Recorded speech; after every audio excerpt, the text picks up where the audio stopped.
Hi, everyone. Welcome to this session on building resiliency in your nonprofit for Tech Forward. My name is Ralitza Zikatanova. I'm a senior strategist, project, and consulting manager with Heller Consulting. I'm a certified change practitioner through ProSci, which is a global leader in change management research and solutions. As part of introducing myself, I also want to take a minute to introduce Heller Consulting by talking about the services that we offer. We think of our work in these three broad categories: nonprofit strategy and design, CRM implementation, and change management. We have more than 20 years experience successfully implementing CRM platforms, and we have a team of certified change management practitioners who offer a range of services designed to increase success and user adoption through nonprofit strategy and design, as well as those implementations. Those services include coaching, workshops, and various types of project assessments throughout our other services. Before we jump into our content for the time we have together, I'd like to take a moment and acknowledge that this year is truly unprecedented. I think a lot of people have been using that word to describe it. But globally, locally, individually, we're all experiencing a lot of disruption and uncertainty. The recent events in the last several months we've had, from COVID at the beginning of the year to the fact that it's an election year and there's a lot going on with that, to the protests across the nation and the world to demand that we address racial inequalities embedded in our systems. These are all significant changes to our day-to-day norms. They cause disruption, and we all experience and participate in them at an individual level. And yet we all contribute to them by nature of being a part of the country, whatever state we're in, and our communities and neighborhoods. All that to say, we are more stable, stronger, and are a part of a collective when we are working together, just by nature of being a part of our communities. The concepts and the tools that I'll be talking about today allow us to reflect, find calm, and be rational even in times of crisis. A concept that was popularized by Jim Collins, who's of Good to Great fame, is the Stockdale Paradox. This paradox outlines the belief in eventual success combined with a deep acceptance of the harsh current reality. This allows you to plan for different scenarios. In other words, you want to strive to be adaptive rather than overreactive or underreactive, so you can lead yourself and help others even in unprecedented times. So to me, this dog, this cartoon and this dog, who I've named Stockdale in my head, you might have gotten this little cartoon as a joke from a coworker or a family member, but to me, he isn't being sarcastic about the scenario he's in. I think he knows exactly what's going on. He knows what scenarios could happen, and he knows what needs to happen next. And that's why he's saying everything is fine. He has this deep acceptance of what's happening right now, but also this belief that eventually success is going to be the outcome. Today, we're going to talk about resiliency, why it's important, and then your personal action plan to build resilience. This is the official English definition in Merriam-Webster Dictionary of resilience. The highlighted words, or rather the words in green, the capacity to recover or to spring back, are the ones that stood out to me. To me, those represent some kind of curiosity and openness and an inherent inner strength as well. In thinking about recovering or springing back from something, there's an inherent part of that that implies that there will be a failure or some kind of mistake to spring back from. And that's what makes it possible to be resilient, the fact that that failure has to be a part of that. And you may be thinking, that's great, resiliency sounds great, Wonderful concept. I want to do that. How do I do that? To me, there's 4 building blocks of resilience. These 4 are courage, empathy, being okay with the ambiguous or the unknown, and critical thinking. So if you think about these as the 4 building blocks, you may need one or more of them at any given time, depending on the scenario, in order to build your resilience. Courage can be thought of in a different way. It can be taking initiative, but it can also be being vulnerable. That takes courage. Empathy can be thought of as having self-awareness and also having compassion for others. Being okay with the ambiguous, you can think of as knowing that the unknown and the uncertain, those failures and mistakes, are one ingredient or part of every situation, scenario, project at work. Critical thinking is calculated risks. It's those scenarios that you're planning for, some of which may come true, some of which may not, but you're doing that planning. Individually, if we all focus on these 4 things, these 4 building blocks, then that collectively makes your teams, your organization, your environment, your community more resilient if we all strive to build up our personal building blocks and therefore our collective. They leverage everyone's strength to build more tenacious group.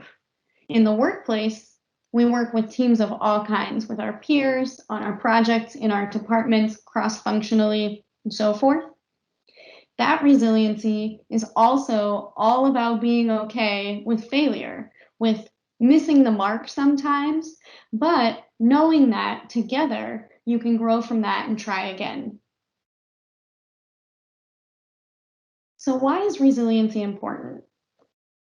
It allows us to handle the unexpected and recover, spring back. Every change to the norm that comes our way, be it big or little, short or long, for how long it takes for the change to occur, all of those scenarios require recovery, whether we're aware of it or not.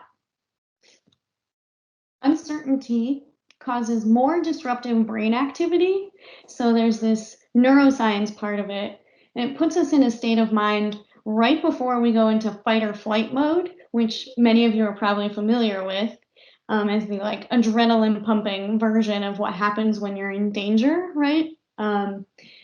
That causes us to not be able to focus as much, and this compounds. So the more things that are unknown or uncertain for us as an individual, they layer on each other, like building a brick wall.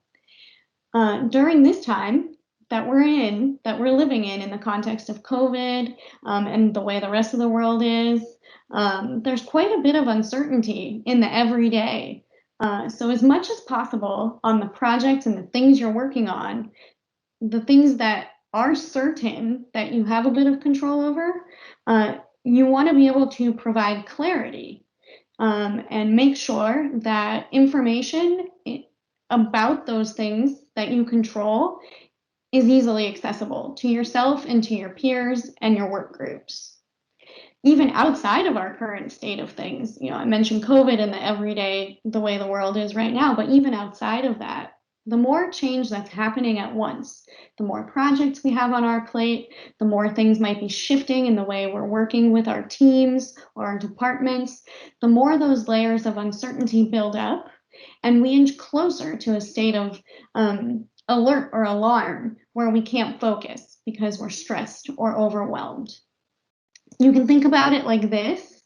The sound of something like a lion roaring, which many of us probably won't encounter in our day-to-day, but go with me for the example. The sound of something like a lion roaring 60 miles away, that's probably very faint. It might make you think about possible danger, but you'll move on with your day. You're not really going to think about the lion coming near you. You're fine. But if that roar sounds like it's maybe just 1 or 2 miles away, then anything that's yellow that you see out of your periphery, or anything that zooms by out of your periphery, whether it's a lion or not, is going to kind of make your heart race a little bit, and you might look toward that. Instead of out of the corner of your eye, you're going to focus on it. So that's kind of that alert level.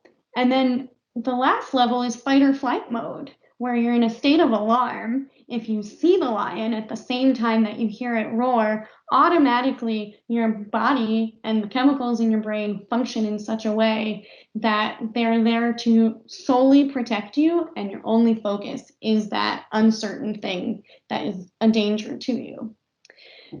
So keeping that in mind, if you think about that second level where out of the corner of your eye, you're kind of diverting your attention to the things that are causing uncertainty to you, even before you get to fight or flight, that's where in your brain, in your prefrontal cortex, you cannot process things the way that you normally would.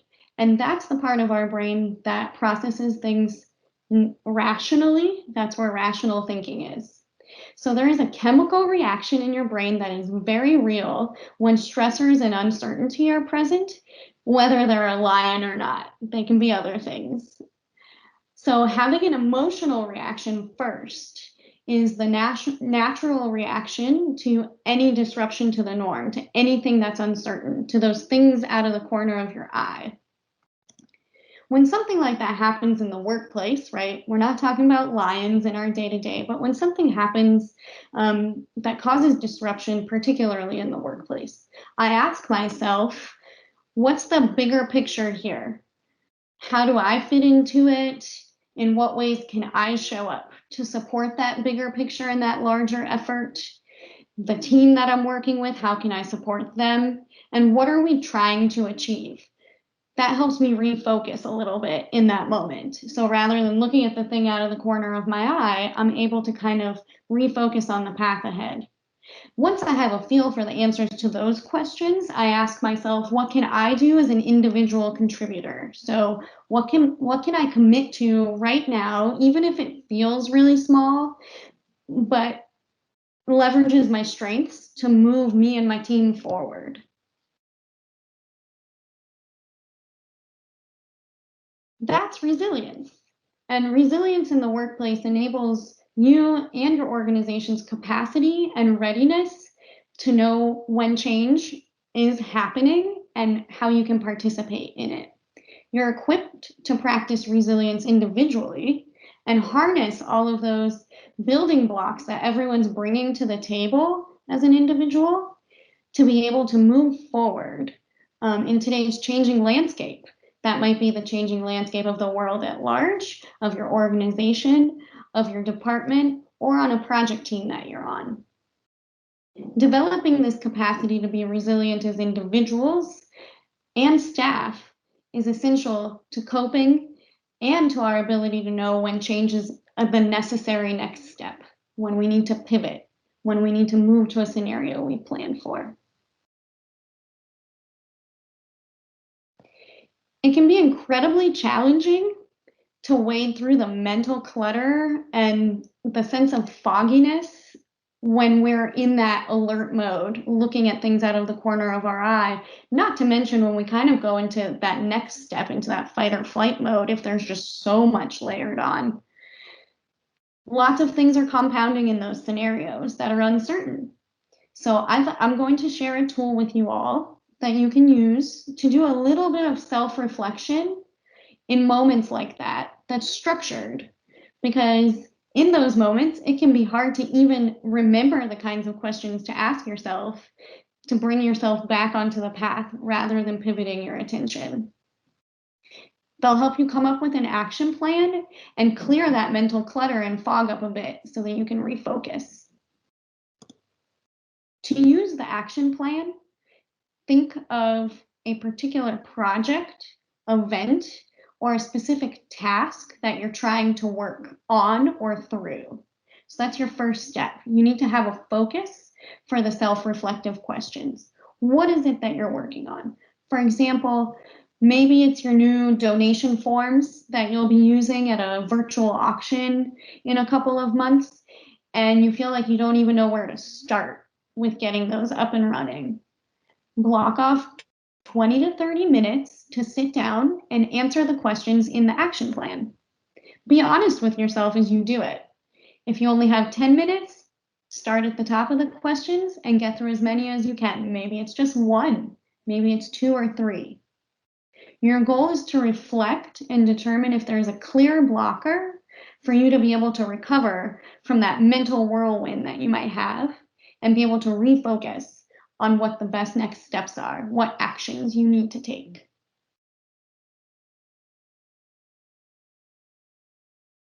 Resilience isn't a golden ticket.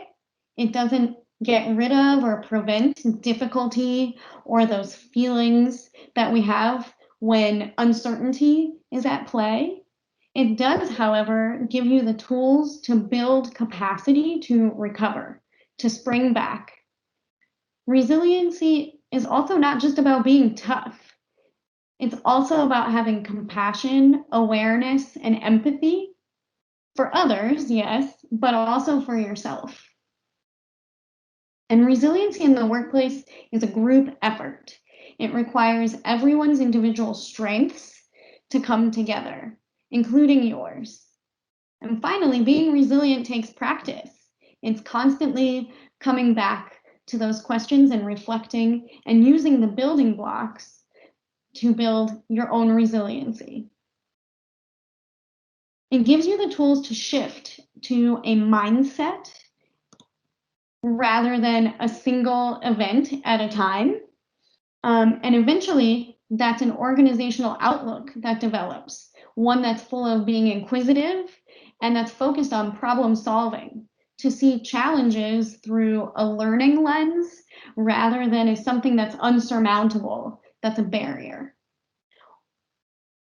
You can use the personal action plan as a tool to help you toward that for yourself and then as a group for whatever you're working on together.